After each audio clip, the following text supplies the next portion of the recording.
বেলাল, এটা কেমন জুলুম, কতদিন হলো তোমার কণ্ঠের আজান শুনি না। বেলাল রে, তোর কি মন চায় না আমি নবীর জিয়ারতে আসতে? বেলাল আয়, আমি নবীর জিয়ারতে আয় রে বেলাল আয়, কতদিন হলো তোমার কণ্ঠের আজান শুনি না। স্বপ্ন যখন নবীজি দেখাইছে, এ মুসলমান, হযরতে বেলাল সুদূর সিরিয়ার দামেস্ক থেকে পাগলের মতো দৌড়াইলেন, পাগলের মতো ছুটে আসলেন। যখন মদিনাতে আসলেন তখন তাহাজ্জুদের সময় চলতেছিল। তাহাজ্জুদের সময় চলার সময় হযরত বেলাল রাদিয়াল্লাহু আনহু কাঠের জালি দিয়ে তখন রওজা শরীফ ঘিরে রাখা ছিল।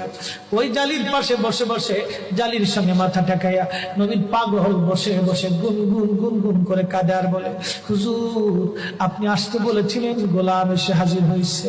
নবী গো, আজান দিতে বলেছেন, আমি আজান দিলে আপনি আগে নামাজে আসতেন, এখন আজান দিলে কি নবী আপনি নামাজে আসবেন?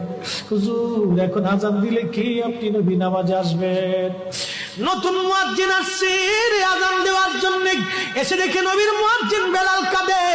ডাক দেখে মদিনাবাসী শুনছো, নবীর মুয়াজ্জিন ফিরে এসেছে, বেলাল আসছে, বেলাল ফিরে আসছে।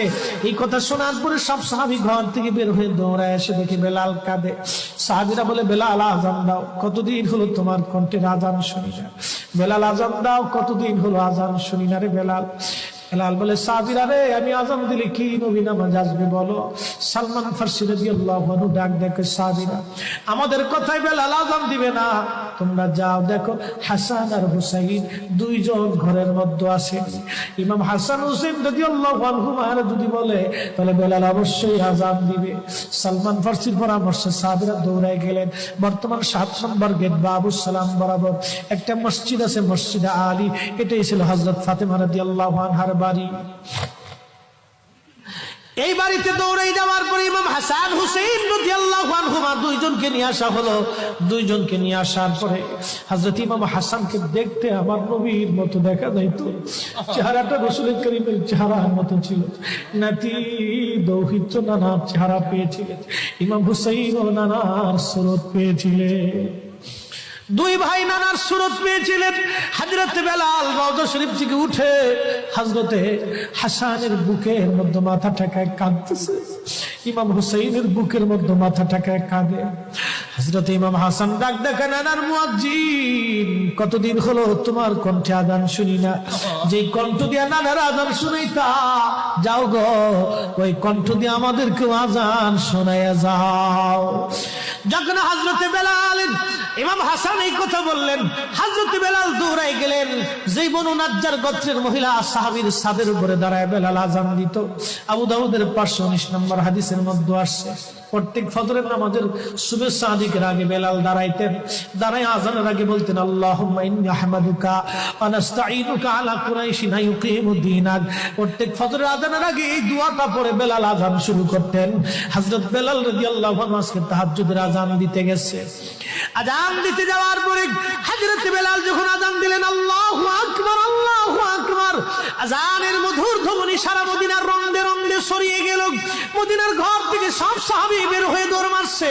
আবার যখন বলেন আল্লাহু আকবার, আল্লাহু আকবার, সব সাহাবী, মহিলা, বৃদ্ধ, বনিতা ঘর থেকে বের হয়ে দৌড় মারছে।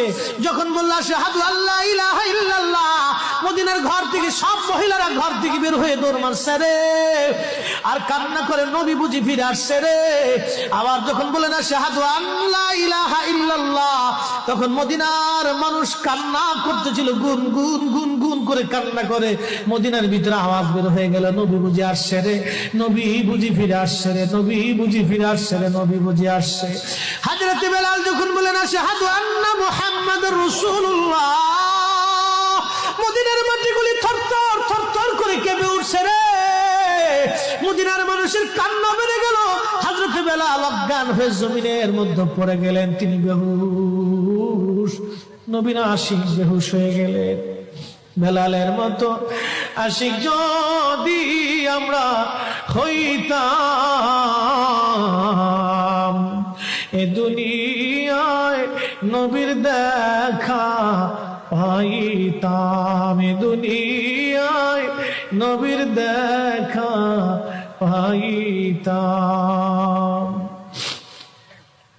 যখন হুঁশ ফিরে আসছে, রওজা শরীফের পাশে বসে বসে বেলাল কাদের বলে, হুজুর হুজুর আজান দিতে বলেছিলেন, আজান দিয়েছি হুজুর, আমি আজান দিলে আগে নামাজ আসতেন, আজকে আজান দিলাম আপনি হুজুর আসেন নাই, যে আজান দিলে নবী আসবে না, আমি বেলালে আজান আর কোনোদিন দিব না। হযরতে বেলাল কিছুদিন পরে কলিজা ফেটে নবীর বিরহ বেদনা সহ্য করতে না পেরে তিনি চলে গিয়েছিলেন পরপারে, কলিজা